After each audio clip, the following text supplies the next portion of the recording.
श्री गुरुचरण कमलेभ्यो नमः।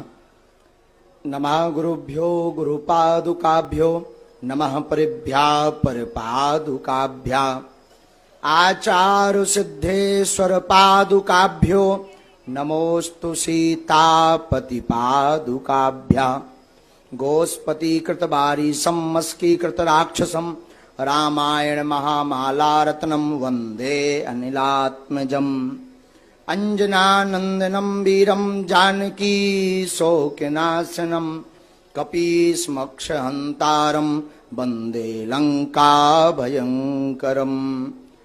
पूज्यपाद गुरुदेव भगवान की, पूज्यपाद सदगुरुदेव भगवान की, श्री सालासर बालाजी महाराज की, श्री बागेश्वर हनुमान जी महाराज की, यज्ञ नारायण भगवान की, सब संतन की, पूज्य श्री यज्ञ सम्राट बद्रीनाथ वाले महाराज जी की, पूज्य श्री रेवासा वाले महाराज जी की, अपने अपने मताई बाप की, श्री राघव परिवार की।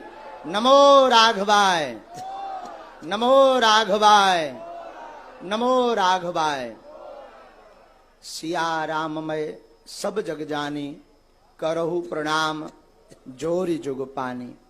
सबको श्री सीताराम में मानकर बारंबार हम प्रणाम करते हैं।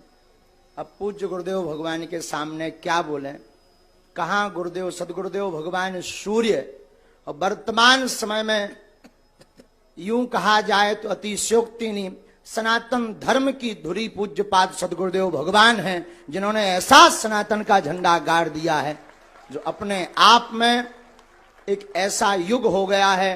पूज्यपाद गुरुदेव भगवान की ऐसी वाणी हम आप सबको सुनने को मिल रही, ऐसे आज भाव गुरुदेव भगवान के प्रकट भय कि क्या कहना। अष्टपर ही गुरुदेव भगवान ऐसे बोले कि मानो साक्षात गोस्वामी तुलसीदास जी ही अपने भावों को बता रहे। पूज्यपाद सदगुरुदेव भगवान की। अब गुरु भगवान की कृपा से ही दास बोलने लायक बन पाएगा। दास की तो कोई सामर्थ्यता नहीं, पर सो सब तो प्रताप रघुराई। ये आपका ही प्रताप है कि ये नालायक कुछ बोलने लायक हो रहा। जैसे श्री सालासर हनुमान जी महाराज की पावन सानिध्य में हम आप सब विराजमान हैं, तो जैसे श्री हनुमान जी महाराज का एक भाव दास आप सबके सन्मुख पूज्य गुरुदेव भगवान के चरणों में। इस दास की जो मति है, भूल चूक तो होनी होनी है, तो अकेले में भूल चूक का निपटारा हो जाएगा। हाँ, तो सो सब तब प्रताप रघुराई। श्री हनुमान जी महाराज कहते हैं रघुनाथ जी से कि ये जो भी है आपका ही प्रताप है, और आपके ही प्रताप से हम सब कुछ कर पाते हैं। जैसे यह दास गुरुदेव भगवान के प्रताप से बोलने लायक है, वैसे ही श्री हनुमान जी रघुनाथ जी के प्रताप से सब कुछ कर पा रहे हैं। ये हम नहीं कह रहे, श्री हनुमान जी महाराज की लीलाएं कह रही। तो जब लंका में हनुमान जी जानकी माँ का पता लगाकर आए, लंका को जलाकर आए, तो श्री रघुनाथ जी कहते, भाई हनुमान जी आपने बड़ा अद्भुत कार्य किया। श्री हनुमान जी हाथ जोड़कर कहते, नीचे अपने नेत्रों को करके कहते, सरकार इसमें हमारा कुछ भी प्रताप नहीं, ये आपका ही प्रताप है। रघुनाथ जी कहते कि ठीक है, हम मान लेते हैं हमारा प्रताप है, पर लंका तो आप गए हो। अब देखो, आज के जमाने का कोई व्यक्ति होता, छोटा मोटा भी काम कर दे, सो फूलो नहीं समाऊता के फोटो हमारी अखबार में छपे, टीवी पे आवे, न आवे तो नाराज के हैं, हमने ऐसा करो, हमारी पूछ लो नहीं भैया। लेकिन धन है श्री हनुमान जी महाराज, उनसे निराभिमानता सीखिए। धन है हनुमान जी। राम जी कहते आप लंका गए, श्री हनुमान जी कहते सरकार लंका हम नहीं गए, आपके प्रताप से गए। लेकिन श्री राम जी कहते गए तो आप हो, बोले सरकार गए हम हैं, पर जो राम नाम अंकित अति सुंदर जो मुद्रिका दी, उस प्रताप के सहारे हम समुद्र पार हो गए। एक बात। अब दूसरी बात सुनो, श्री राम जी बोले वाह, हमने मान लिया, चलो तुम लंका मुद्रिका पर बैठ करके गए या मुद्रिका के प्रताप से गए, लेकिन लंका तो तुमने जलाई। हनुमान जी बोले इसमें भी आपका प्रताप। तो रघुनाथ जी बोले इसमें भाई हमारा कहां प्रताप, ये तो अतुलित बलधामम आप हो, तो आपने ही ये सब किया है। श्री हनुमान जी कहते सरकार फंसाओ ना, ये भी आप ही का प्रताप है। बोले क्यों? बोले हमने थोड़ी लंका जलाई, लंका तो जलाई पूंछ ने।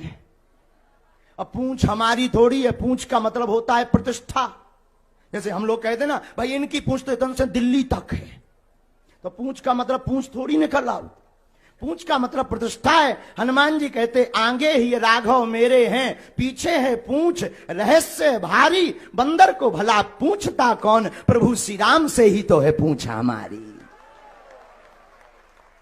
तो श्री हनुमान जी कहते महाराज हमने लंका नहीं जलाई, पूंछ ने जलाई। तो बात जाने, और रघुनाथ जी बोले पर पूंछ भी तो तुम्हारी है।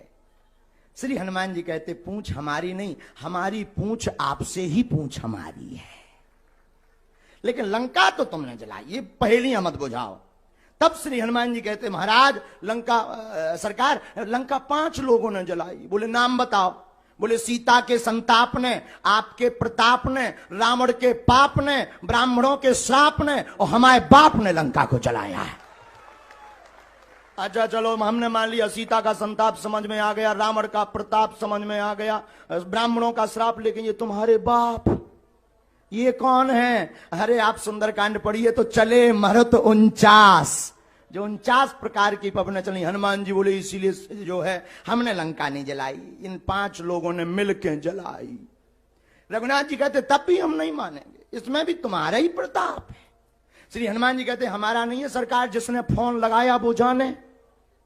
रघुनाथ जी बोले मतलब? बोले हम तो जो है तरु पल्लव महु रहा लुकाई करो विचार करो का भाई, हम तो अशोक वाटिका में वृक्ष के ऊपर बैठे हुए थे, आप ही ने त्रिजटा को सपना दिया कि सपने बानर लंका जारी। हनुमान जी बोले हम समझ गए कि हमारा phone out of coverage area चलोगा, इसीलिए त्रिजटा के फोन पे मिस कॉल आ गई। तो बोले हमें क्या पता कि लंका, अब आप ही ने सपना दिया, जिसने सपना दिया वो जाने, उसी ने जलवाई, हमने थोड़ी जलाई। हम तो अच्छे खासे बैठे थे, क्योंकि जामवंती जी ने कहा था इतना करूं तात तुम जाई, सीतह देख कहो सुध आई, इतना करो कि देख के आ जाओ। तो हमने तो देख लो तो कि जानकी जी बैठी, अब कुछ करना ही नहीं है, वापस जाएंगे। लेकिन जब सपना आपने फोन लगा दो त्रिजटा खा के सपने बानर लंका जारी, जातु धान सेना सब मारी, खर आरूढ़ नगन शीसा। हनुमान जी समझ गए कि अब जो और रह गो चिट्ठी भेज नहीं पाए सरकार। और एक जगह एक संत कह रहे थे, एक संत हमारे पूज्य दादा गुरु कई बार इस बात को बताते थे, तो दादा गुरु जी कह रहे थे बहुत अच्छे भाव से, और गुरुदेव भगवान का भी शायद यही भाव होगा, उन्हीं की प्रेरणा से हम बोल रहे हैं। तो एक संत कह रहे थे पूज्य गुरुदेव भगवान का भी यही भाव कि हनुमान जी ने फिर से लंका में देखा कि कोई बंदर और दूसरा तो नहीं है, सपने बानर लंका जारी। हनुमान जी ने सोचा कहीं ऐसा ना हो फोन किसी और को आया हो, रिसीव हम कर लें। लेकिन जब देखा कि कोई लंका में नहीं है, देखो कितनी अद्भुत बात यहां पर रामचरितमानस में छिपी हुई है, और पूज्य पाद गुरुदेव भगवान के भाव कितने अद्भुत हैं। देखो रामचरितमानस एक ऐसा ग्रंथ है, कौआ कर्कश वाणी बोलता है, लेकिन रामायण का कौआ मीठी वाणी राम कथा कागभूषणी जी बोलते हैं। श्री हनुमान जी के स्वरूप वानरा राम धीसम, वानरों का भेष है हनुमान जी का। देखो कितनी अद्भुत बात है, देखो बंदर भी राम कथा से सुंदर हो जाता है। तो श्री हनुमान जी बोले हम समझ गए सरकार के आप ही ने फोन लगाओ। तो हमने महाराज हमने नहीं जलाई, जिसने फोन लगवा उन्हें जलवाई। रघुनाथ जी कहते हैं ठीक है, हमने मान लिया लंका को इन लोगों ने जलाई है, जिसने सपना दिया स्वप्न दिया उसने जलवाई, लेकिन वापस तो तुम अपने ही प्रताप से आए, तो यहां तो सिद्ध हो रहा अतुलित बलधामम। तब श्री हनुमान जी हाथ जोड़कर कहते आपने ठीक ध्यान करवा दिया, गए थे मुद्रिका पर और आए हैं श्री मैया जानकी जी की चूड़ामणि पर, इसमें हमारी मैया का प्रताप है। ये हनुमान जी की निराभ मान्यता है।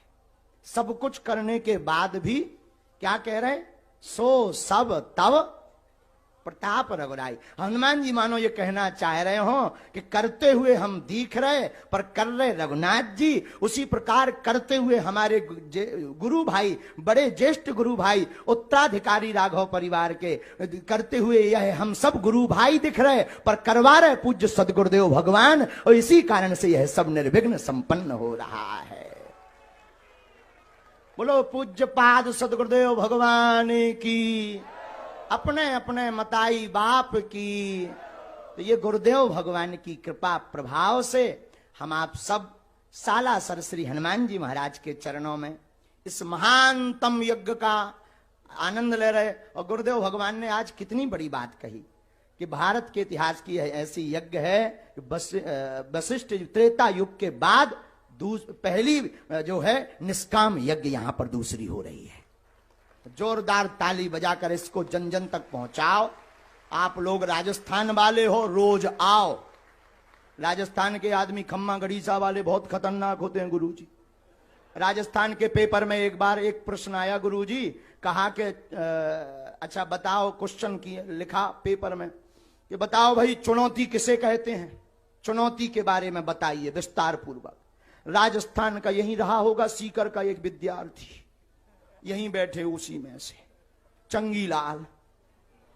तो उसने जो है पेपर लिया और पेपर में उत्तर पुस्तिका में लिखा के आगे पढ़िए आगे पढ़िए आगे पढ़िए, और सबसे लास्ट के पेज में लिख दिया तेरे बाप में दम हो तो पास करके बता। यही चुनौती ही कहते हैं, इसे चुनौती कहते हैं। तो ऐसे लोग राजस्थान में ही गुरुजी पाए जाते हैं। तो ऐसी राजस्थान की भूमि पर हम आप सब विराजमान हैं, जो वीर भूमि है, और जहां श्री हनुमान जी जैसे वीर सालासर हनुमान जी, मेहंदीपुर वाले बालाजी विराजमान, और रघुवीर की कथा हो रही है। कितना अद्भुत है। और पूज्य सदगुरुदेव भगवान कथा कर रहे। तो आप सब सुनो। हम तो सुनावे लायक नहीं है, आज तो गुरु जी की मुस्कुराहट देख के बोलवे लायक हुआ गए।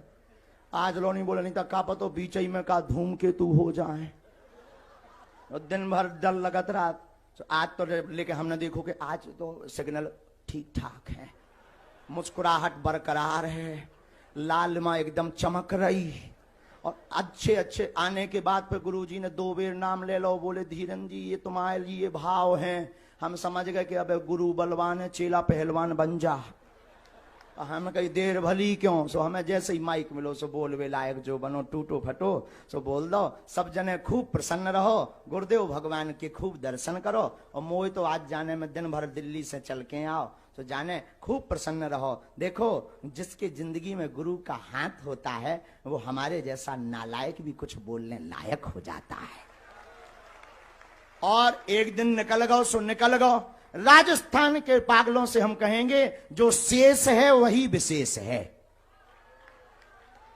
अब जो समय बचा है उसे मत खोना और सब तिलक लगा करके आना, क्योंकि भारत में रहना होगा तो सीताराम कहना होगा। ये गुरुदेव का नारा देखो। अब बहुत जल्दी इस यज्ञ के प्रताप से और गुरुदेव भगवान के संकल्प से वो पीओ की वाली भूमि भी आऊंचाऊ। कछु दिन में जो देश है बगल वारो वही न जय जय हो जाए। गुरुजी ने एक बार जा यज्ञ करियो बात तो निश्चित है कि यज्ञ सफल है और वो पीओ की वाली भूमि आनी है। और फिर 2-4 साल बाद फिर हम और सब जने गुरुदेव भगवान के चरण पकड़ भी के एक बे से बड़ी ठोको गुरुजी सो पाकिस्तान ही आ जाए। हाहो वो तो बेचारों का करे समलत है नहीं ऊपे, तो का करे, उन लोगों को राम की जरूरत है और हमारे पूज्य पाद गुरुदेव भगवान के आशीर्वाद की जरूरत है, भारत के संतों की जरूरत है। तो सब कहो जय सिया राम। जो राम का नहीं वो किसी, जो राम का नहीं वो किसी। अब हम ज्यादा ना बोल भी नहीं था भाई, लाल आफत हो जाए। गुरुदेव भगवान अब मुस्कुरा रहे, बाद में फिर कह दें अच्छा भाई बंद करो बहुत हो गया है। हाँ तो आफत हो जाए इसलिए पहले ही दंडवत नाक रगड़ के प्रणाम करें ले रहे गुरु जी के चरणन में। जय जय सीताराम।